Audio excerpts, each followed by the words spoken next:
Depois da intervenção na Venezuela, das ameaças à Colômbia, ao Panamá e ao México, o governo Trump coloca que ou Miguel Dias-Canel, atual chefe de governo de Cuba, faz um acordo com os Estados Unidos ou o governo cairá, inclusive postando nas suas redes sociais que seria super interessante Marco Rubio, presidente do país. Será que o regime cubano vai ter um fim? Vai lembrar que a China fala que vai tentar defender a América Latina com todas as forças, mas eu diria que está perdendo sim espaço. Se vocês querem entender um pouco mais sobre esses assuntos, e muito mais também sobre geografia, geopolítica, atualidades, política, polêmicas, enfim. Tudo para você se manter sempre bem atualizado, já se inscreve no canal, deixa seu like e compartilha esse vídeo, que eu, professor Ricardo, conto muito com a sua ajuda. Belezinha?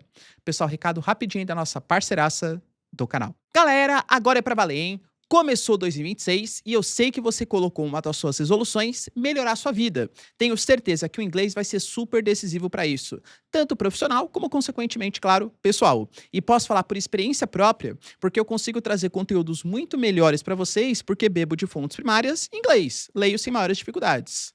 Agora eu confesso que na conversação me atrapalho bastante e vocês não têm noção de quanta oportunidade eu não perdi de palestras, entrevistas, declarações, porque eu não confio no meu inglês. Mas pode ficar tranquilo que eu estou melhorando bastante nisso com a melhor plataforma de inglês online do Brasil, que é o Cambly. Cara, sensacional, tá? São tutores de língua nativa inglesa. Você pode fazer aulas individuais ou em grupo de acordo com as suas necessidades para o âmbito pessoal, profissional. Existem níveis que você pode escolher. Você pode, claro, também adequar de acordo com a sua agenda. Eu tenho uma vida muito corrida, né? Então eu faço segunda de manhã, domingo à noite, de acordo com as suas necessidades.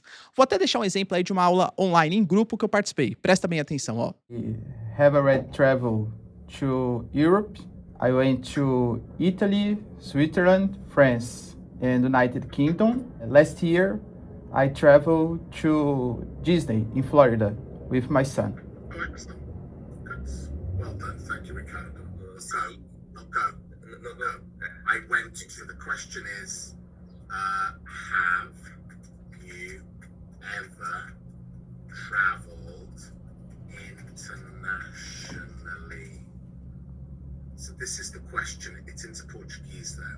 E o Cambly, que é parceiraço aqui do canal, está oferecendo para você uma excelente oportunidade. Utilizando o cupom 2026 Ricardo Marcílio, você tem 60% off e preços que estão partindo de R$ 37 por mês para você aprender, para você melhorar uma coisa super importante para sua vida, que é o seu inglês. Se você fechar até sexta-feira, eles ainda estão dando mais 60 minutos aí de bônus para aulas para você fazer, cara. Sensacional, tá? Então vou deixar o QR Code aqui destacado na tela para vocês. Tem acesso ao cupom e a melhor plataforma de inglês online do Brasil, que é o Cambly, para você melhorar com certeza o seu 2026. Bom, galera, então bora lá pro vídeo, ó. Como eu falei para vocês na introdução, os Estados Unidos estão aumentando bastante sua retórica agressiva em relação à América Latina.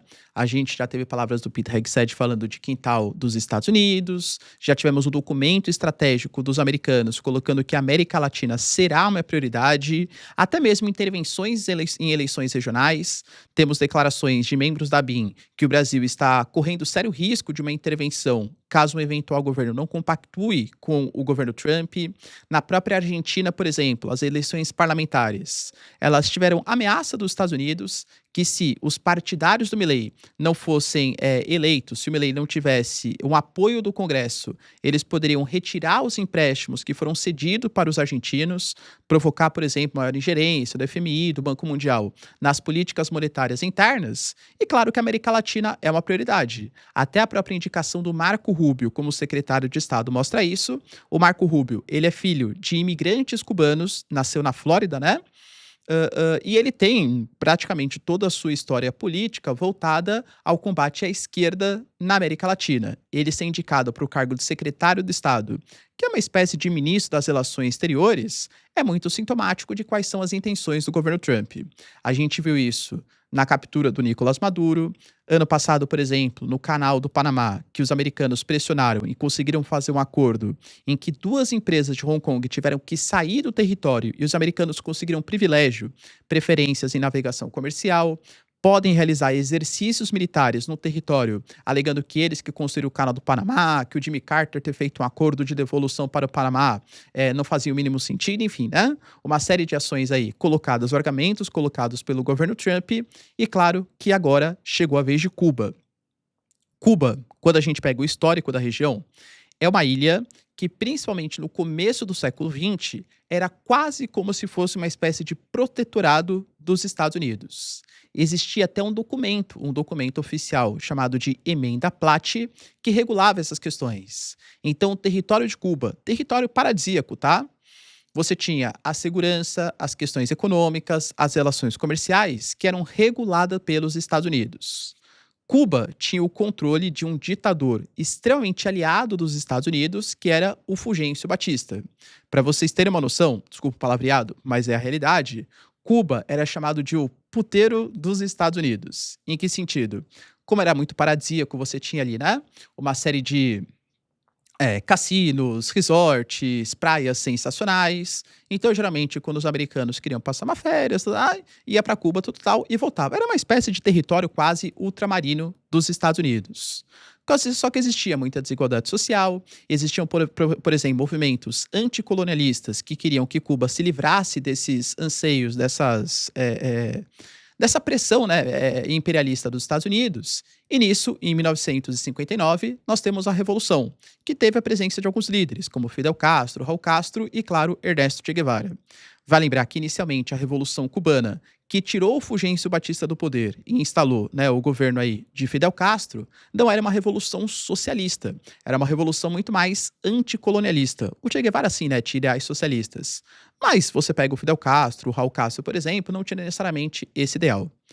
Fato é que, como eles tiraram a influência dos Estados Unidos, eles começaram a fazer políticas de nacionalização dos recursos, nacionalização dos empreendimentos. Isso incomodou demais os Estados Unidos, que tentou, sim, fazer a invasão à Baía dos Porcos, né, entre outros fatos históricos. Fato é que a União Soviética percebeu naquele momento, assim, uma opção sensacional. Poxa, um território que está a cerca de 145 quilômetros, o território dos Estados Unidos, super estratégico, pode ser uma importante base contra o próprio Estados Unidos. Nós tivemos, então, no começo da década de 60, uma aproximação entre a União Soviética e Cuba, e aí sim Cuba virou um país socialista, aliado dos soviéticos. Se a gente fosse fazer uma aulinha mais de história aqui, né? Até em 62, tivemos o momento ali da crise dos mísseis, em que a União Soviética começa a instalar mísseis em Cuba, porque imagina, os Estados Unidos viram essa parceria, primeiro a queda do Fulgêncio Batista, e depois a parceria entre Cuba e União Soviética com uma grande derrota geopolítica. Poxa, no quintal dos Estados Unidos tem a presença agora de um inimigo do seu território. Então, aviões e espiões começaram a fazer vistorias no território cubano para saber, por exemplo, do posicionamento de armas dentro daquele contexto histórico. Em um desses sobrevoos, os Estados Unidos percebeu que Cuba estava recebendo mísseis soviéticos, que não estavam prontos ainda. Tivemos os Estados Unidos fazendo uma ameaça, União Soviética, ou você tira esses mísseis em 2 semanas, ou a gente invade o território cubano e tira os mísseis à força, fora que, vocês não sabem, mas nós temos mísseis apontados para vocês soviéticos na Turquia e também no território da Grécia. Tivemos 2 semanas ali de negociações, o mundo quase veio às vias de fato, porque a União Soviética e Estados Unidos, imagina, né? Quem tirasse os mísseis primeiro demonstraria uma demonstração de fraqueza, tal. Foi um momento tenso ali nas relações entre o Kennedy e o Nikita Khrushchev. Fato é que, por sorte, competência, enfim, né? Não tivemos os 2 países vindo às vias de fato. Pra quem já assistiu X-Men Primeira Classe, dizem que foi o professor Xavier que salvou a situação. Brincadeira, galera, brincadeira, tá? Brincadeira. Vou voltar aqui pra questão, né? Mas fato é que, mesmo com a crise dos mísseis, Cuba continuou sob não domínio, claro, né? Mas sob forte influência da União Soviética, recebendo financiamento, apoio logístico, econômico e militar durante o período. Acaba a Guerra Fria, década de 90, Cuba começa a ter muito mais dificuldades. A Rússia, com grandes dificuldades econômicas na década de 90, a China ainda estava se consolidando como um país mais relevante, e Cuba começa a sofrer com crises econômicas. Nós tivemos a morte do Fidel Castro, Raul Castro assumindo o poder, depois o castrismo saindo para a eleição de Miguel Díaz-Canel, Que convenhamos, galera, não mudou muito das políticas relacionadas, né, à era Castro. Inclusive ele se diz um grande admirador do socialismo, promovido por essas duas lideranças, e Cuba vem passando nos últimos anos dificuldades econômicas. Já tivemos problemas em relação à queda de energia, falta de internet, protestos que eram difíceis de acontecer, eram muito mais reprimidos, por exemplo, anteriormente, agora são promovidos. A gente teve isso algumas vezes nos últimos anos. E fato é que são as guerras de narrativas, né? Ah, professor, isso acontece, sabe por quê? Porque desde a década de 60, quando nós tivemos a transformação, o confisco de ativos americanos, a transformação de Cuba em um país socialista, Cuba começou a sofrer com o embargo dos Estados Unidos. E você sofreu embargo de um país que está a 140 quilômetros do seu território, que é a maior potência econômica e militar, claro que traz prejuízos econômicos para a ilha. Os americanos colocam que, apesar dos embargos que existem, isso é relacionado a empresas americanas e alguns aliados, mas que Cuba está livre para fazer negociações com quem eventualmente julgar necessário. Então, que se Cuba não consegue crescer economicamente, a culpa é simplesmente dos cubanos.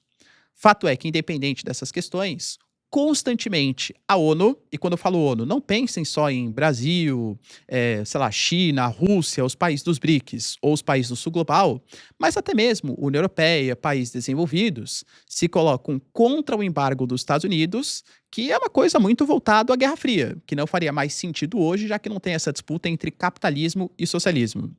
Até faço um parênteses aqui. Eu, Ricardo, particularmente, acho que você retirar o embargo de Cuba, pô, é mais que urgente parte dos Estados Unidos. Até porque o embargo é o que faz com que os líderes cubanos acusem os americanos de imperialista. E é meio que assim, sabe? Tá vendo? Sabe por que estamos com crise econômica? Culpa do embargo americano. Está com crise energética? Culpa do embargo americano. E se tirar o embargo americano? E se os americanos, ao invés de oferecerem embargos e ameaças militares, oferecerem propostas de coordenação, em troca, por exemplo, de abertura econômica, em troca de um modelo político que eles julguem mais conveniente? Eu acho que sempre é a melhor opção, né? Mas, de novo, não sou presidente dos Estados Unidos, não faço os documentos estratégicos.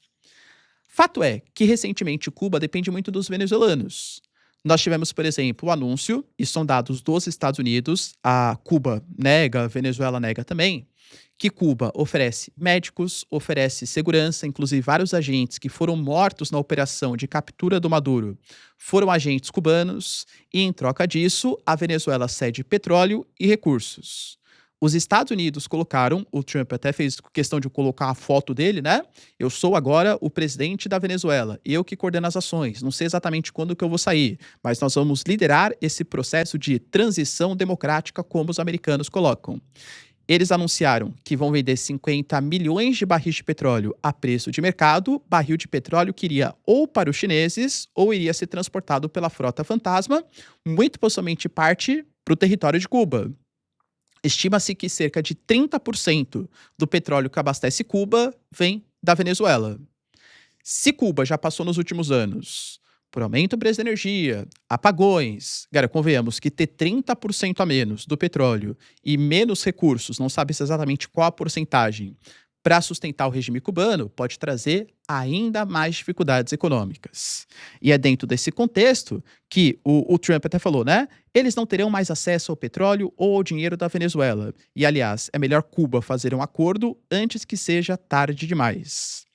Quando foi perguntado, né, até um seguidor lá colocou que Cuba poderia ter o Marco Rubio como presidente. Marco Rubio é o secretário de Estado e, como eu falei para vocês, é descendente de imigrantes cubanos no território da Flórida. O Trump falou, não, por mim tudo bem. Então ele coloca que ele é o presidente da Venezuela, que o Marco Rubio vai ser o presidente de Cuba. Acho que, claro, né, tudo retórica política, querendo demonstrar um poder político para a América Latina, mas demonstra esse anseio maior de fazer pressão contra a América Latina. Vale lembrar que a gente teve alguns momentos ali de uma relativa aproximação. O governo Obama, por exemplo, ele tentou fazer uma reaproximação do território cubano, então houve ali, né, a reabertura das embaixadas, não houve fim do embargo, tá, em nenhum momento. Houve a reaproximação com a possibilidade de fazer turismo no território de Cuba, mas quando Trump voltou ao poder, rompeu-se todos esses acordos políticos e geopolíticos com a ilha, né, com o país insular da região do Caribe. Lembrando que Cuba é conhecido pela sua produção de cana, pela produção de tabaco, está no meio do mar ali, né, de um mar do Caribe, região super estratégica para os anseios americanos, e é claro que isso preocupa demais os chineses. A China colocou, por exemplo, que apoia firmemente Cuba na salvaguarda da sua soberania e da segurança nacional, alegando que eles devem cessar o bloqueio e a ameaça contra não só Cuba, mas todos os territórios latino-americanos. E anunciaram que vão continuar aprofundando relações com a América Latina, seja com autorização dos Estados Unidos ou não. A questão que eu coloco para vocês é como que isso vai ser feito. Quando a gente fala de influência geopolítica, existem duas maneiras de você fazer isso. Ou pelo soft power, ou seja, a gente vai promovendo acordos de cooperação, acordos de investimento, e a China aumentou demais a sua presença, oferecendo contratos, propostas, e tanto faz se é direita ou esquerda, né? Argentina, Equador, Brasil, tudo tal, Cuba, Venezuela. A China aumentou demais sua presença na América Latina. Quando você vê os mapas, por exemplo, de quem eram os maiores parceiros comerciais da América Latina nos anos 90 e quem são hoje os maiores parceiros comerciais dos países da América Latina, há uma clara transformação dos Estados Unidos para os chineses. Os Estados Unidos estão querendo retomar sua influência com base em ameaça. Eu, Ricardo, na minha opinião, particularmente acho que isso dá certo em curto prazo, em alguns casos específicos. Os americanos agora vão invadir todos os países que não quiserem fazer negociações com os americanos? Vão invadir todos os países que agora têm a China como o maior parceiro comercial? Por mais que o Trump fala que ele não respeita a direito internacional, cara, acho que é praticamente impossível você conseguir fazer isso. Então, acho que isso pode aumentar a presença dos Estados Unidos em alguns países específicos, mas não transformar a maneira como a América Latina se consolida. Fato é que os chineses, eles estão perdendo a influência em alguns territórios importantes. A Venezuela, querendo ou não, exportava muito petróleo para a China. Cuba era uma posição estratégica também dos chineses, até com uma possível ameaça militar, né? Enfim, né? Uma nova crise dos mísseis aí que poderia atingir os Estados Unidos. E os americanos estão conseguindo, em curto prazo, algumas vitórias específicas. Será que isso vai ser suficiente para conter o avanço dos chineses, aliás, na América Latina? Deixa aí nos comentários. E só um ponto estratégico também, os Estados Unidos, que anunciou que terça-feira fará uma reunião com algumas lideranças internas para discutir uma eventual agressão contra o território do Irã, que vai aumentando sua repressão. Os dados indicam que 500 manifestantes e 48 membros das forças de segurança já foram eliminados. Anunciou que o Irã está disposto a fazer um acordo com os Estados Unidos. O ministro das Relações Exteriores falou que o Irã está pronto para um acordo, mas também está pronto para a guerra. E o Trump colocou que o Irã está cansado de apanhar e por isso quer fazer um novo acordo nuclear. Será, galera, que vai dar tempo? Talvez a gente tenha novidades em relação aos protestos do Irã. Deixa aí nos comentários, galera, para uma eventual dúvida. Espero que vocês tenham curtido o vídeo. Tamo junto, beijos, abraços e tchau, tchau.